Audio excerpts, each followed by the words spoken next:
नाज़रीन अस्सलामु अलैकुम वरहमतुल्लाहि वबरकातुहू। आप देख रहे हैं फ़िक्र व नज़र की ख़ास पेशकश। मैं आपके सामने 15 शाबानुल मुअज़्ज़म की फ़ज़ीलत और उसमें किए जाने वाली इबादात के मुताल्लिक़ आपसे गुफ्तगू करने वाला हूँ। इसमें किन-किन बातों के करने का सबूत शरीयत से मिलता है और किन बातों से हमें बचना चाहिए। मैं हूँ आपका मेज़बान मोहम्मद तनवीर रहमानी। शाबानुल मुअज़्ज़म इस्लामी साल का एक अहम महीना है जो रमज़ानुल मुबारक से पहले आता है। इसलिए इस महीने में रमज़ान की तैयारी और रोज़ों की मशक करनी चाहिए।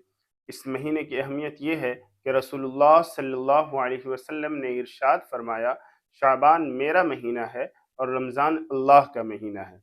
और इस निस्बत का हक़ आपने यूँ अदा फरमाया कि जिस तरह रमज़ानुल मुबारक में पूरे माह का रोज़ा रखा जाता है, इसी तरह शाबानुल मुअज़्ज़म में आपने कई रोज़े रखे। हुज़ूर सल्लल्लाहु अलैहि वसल्लम के इस कौल व अमल से शाबानुल मुअज़्ज़म की जो फ़ज़ीलत व अहमियत ज़ाहिर होती है, वो ये है कि जिस तरह खाने काबा अल्लाह का घर और मस्जिद नबवी रसूलुल्लाह सल्लल्लाहु अलैहि वसल्लम की मस्जिद है और दोनों मर्तबे में फ़र्क के साथ अपना-अपना मकाम व मर्तबा रखता है, इसी तरह रमज़ान का महीना है और शाबान रसूलुल्लाह सल्लल्लाहु अलैहि वसल्लम का महीना है। और लिहाजा इसी तरह हर मुसलमान को चाहिए कि रमज़ान के रोज़ों का पाबंद बने और उसकी तैयारी शाबान के रोज़ों से ही करना शुरू कर दे। और ये जानना चाहिए कि रमज़ान के रोज़े के आदाब में से एक अदब ये है कि शाबान में रोज़े रखे जाएँ। हज़रत अनस से रिवायत है कि रसूलुल्लाह सल्लल्लाहु अलैहि वसल्लम ने इरशाद फरमाया है, शाबान की फ़ज़ीलत तमाम महीनों पर ऐसी है जैसे तमाम अंबिया किराम पर मेरी फ़ज़ीलत, और दूसरे महीनों पर रमज़ान की फ़ज़ीलत ऐसी है जैसे तमाम कायनात पर अल्लाह की फ़ज़ीलत। एक रिवायत में आप सल्लल्लाहु अलैहि वसल्लम ने फरमाया कि रजब और रमज़ान के दरमियान एक ऐसा महीना है, उसके फ़ज़ाइल का लोगों को इल्म नहीं है। एक रिवायत में आपने ये भी फरमाया कि इस महीने में बंदों के अमाल अल्लाह ताला तक पहुँचाए जाते हैं। और आप रजब का चाँद देखकर दुआ फरमाते थे, क्या अल्लाह हमें रजब और शाबान में बरकत दीजिए और रमज़ान तक पहुँचाइए। शब बारात इसी माह की 14वीं और 15वीं तारीख के बीच की रात होती है, जिसके बारे में हज़रत आयशा रज़ियल्लाहु ताला अन्हा फरमाती हैं कि एक मरतबा हुज़ूर सल्लल्लाहु अलैहि वसल्लम मेरे हुजरे में आराम फरमा रहे थे। मेरी आँख खुली तो आप हुजरे में नहीं थे। मैं आपकी तलाश में निकली तो आप जन्नतुल बकी में नज़र आए। उस वक़्त आप अपनी उम्मत के लिए दुआए मग़फ़िरत फ़रमा रहे थे। आपने दरियाफ़्त फ़रमाया, ऐ आयशा, तुम्हें मालूम है कि आज कौन-सी रात है? अर्ज़ किया कि अल्लाह और उसके रसूल ही बेहतर जानते हैं। तो आप सल्लल्लाहु अलैहि वसल्लम ने फ़रमाया कि आज शब बारात है। ये ऐसी रहमतों और बरकतों वाली रात है जिसमें अल्लाह ताला कबीले बनु कल्ब की बकरियों के बालों के बराबर गुनहगारों की बख्शिश फरमा देते हैं। हज़रत अली से रिवायत है कि नबी करीम सल्लल्लाहु अलैहि वसल्लम ने इरशाद फरमाया कि जब शाबान की 15वीं रात हो तो इस रात में नफल नमाज अदा करो और दिन में रोज़ा रखो, क्योंकि इस रात में अल्लाह ताला की रहमत सूरज गुरूब होते ही आसमान दुनिया पर ज़ाहिर होती है और उसकी बेपाया रहमत पूरे आलम पर छा जाती है। हज़रत अबू मूसा अशारी से रिवायत है कि शाबान की 15वीं शब में अल्लाह ताला अपनी रहमत से मुशरिक और कीना परवर को छोड़कर सबकी मग़फ़िरत फरमा देते हैं। इस रात में बंदों की किस्मत के फैसले भी किए जाते हैं। चुनांचे हज़रत आयशा रज़ियल्लाहु ताला अन्हा की रिवायत है कि नबी अकरम सल्लल्लाहु अलैहि वसल्लम ने इरशाद फरमाया, शब बारात में आइंदा साल की पैदाइश और अमवात लिखी जाती हैं, आइंदा साल का रिज़्क़ तक़सीम किया जाता है। हज़रत इकरमा ने फरमाया है कि नबी करीम सल्लल्लाहु अलैहि वसल्लम ने इरशाद फरमाया कि शाबान की 15वीं रात में साल भर के उमूर का फ़ैसला किया जाता है।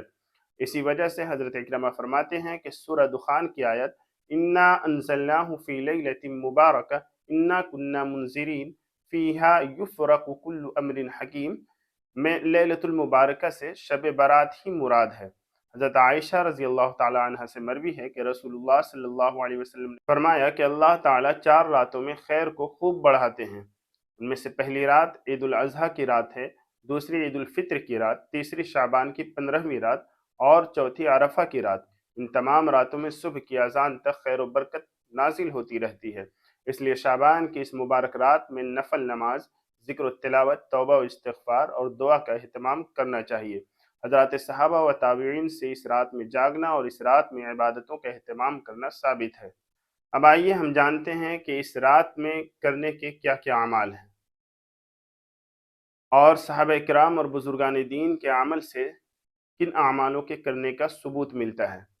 دین میں پہلا کام ہے کہ شعبان کے تعلق سے امت کی ذمہ داری یہ ہے کہ اس مہینے کی تاریخ کا خاص خیال رکھیں تاکہ رمضان کے روزے صحیح وقت پر رکھے جا سکیں اور ان کے تعداد کے شمار کرنے میں گڑبڑی نہ ہو۔ حضرت ابو ہریرہ رضی اللہ تعالی عنہ سے مروی ہے کہ جناب نبی کریم صلی اللہ علیہ وسلم نے فرمایا کہ رمضان کے لیے شعبان کے دن گنتے رہو۔ حضرت عائشہ رضی اللہ تعالی عنہ سے روایت ہے کہ نبی کریم صلی اللہ علیہ وسلم شعبان کے دن شمار کرنے میں جتنا اہتمام فرماتے تھے اتنا کسی اور مہینے کے دن شمار کرنے کا اہتمام نہیں فرماتے تھے۔ شعبان کی 15ویں شب کو قبرستان جا کر اصالہ ثواب کریں۔ چنانچہ حضرت عائشہ رضی اللہ تعالیٰ عنہ سے روایت ہے کہ میں نے ایک دفعہ جناب نبی کریم صلی اللہ علیہ وسلم کو گھر میں نہیں پایا تو میں آپ کی تلاش میں نکلی۔ میں نے دیکھا کہ آپ جنت البقیع میں آسمان کی طرف سر اٹھائے ہوئے دعا فرما رہے ہیں۔ آپ نے فرمایا کہ 15ویں شعبان کو اللہ تعالیٰ آسمان دنیا پر تشریف لاتے ہیں اور قبیلہ بنو کلب کی بکریوں کے بالوں کی تعداد سے بھی زیادہ گناہگاروں کی بخشش فرما دیتے ہیں۔ حضرت علی کی روایت میں ہے، جیسا میں نے ابھی بیان کیا، کہ 15ویں شب کو نماز، تلاوت اور ذکر و اذکار کی شکل میں جو چاہے اللہ تعالیٰ کی عبادت کریں، کیونکہ جناب نبی کریم صلی اللہ علیہ وسلم سے روایت ہے کہ شعبان کی 15ویں رات ہو تو اس میں نوافل پڑھو اور دن میں روزہ رکھو، اس لیے کہ اللہ تعالیٰ اس دن سورج غروب ہوتے ہی آسمان دنیا پر تشریف لا کر اعلان فرماتے ہیں کہ ہے کوئی بخشش کا طلبگار کہ میں اس کو بخش دوں، ہے کوئی رزق چاہنے والا کہ میں اسے رزق دوں، ہے کوئی آفت میں پڑا ہوا کہ میں اسے عافیت دوں۔ ایسے ہی صبح صادق تک اعلان ہوتا رہتا ہے۔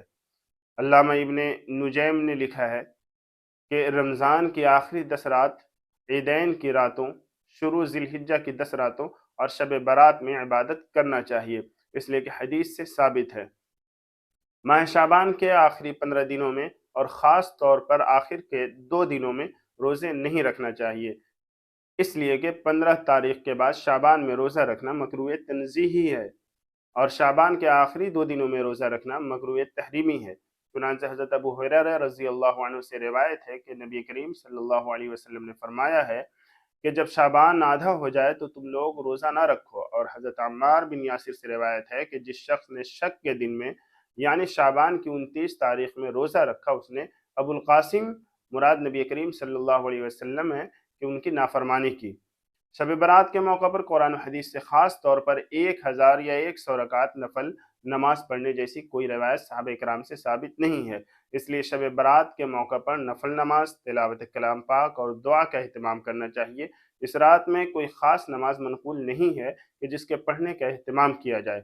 چراغاں، آتش بازی اور پٹاخے چھوڑنا عبادت کا حصہ ہرگز نہیں، بلکہ فضول خرچی اور خدا کی بیش قیمتی نعمت کا غلط استعمال ہے، اس لیے اس سے بچنا اور دوسروں کو روکنا ضروری ہے۔ اور شب برات کی تخصیص ہی نہیں بلکہ عام دنوں میں بھی مذہب اسلام نے اس طرح کے کام کو کرنے سے بچنے کے لیے سخت تاکید کی ہے۔ بہتر ہے کہ اس رات میں مختلف نفل نمازیں پڑھی جائیں جن میں عام نمازوں کے مقابلے میں زیادہ لمبی قرات، زیادہ لمبے رکوع اور زیادہ سے زیادہ لمبے سجدے کیے جائیں۔ لہٰذا ہم اس رات میں خوب جم کر عبادت کریں، دعا و استغفار کریں اور صبح میں روزہ رکھیں۔ امید ہے کہ ہمارا یہ تجزیہ آپ کو پسند آیا ہوگا۔ اگلے ایپیسوڈ کے لیے تیار رہیں۔ اگر اب تک فکر و نظر سے نہیں جڑے ہیں تو فوراً جڑ جائیں اور اس کو اپنے دوستوں تک شیئر ضرور کریں۔ شکریہ۔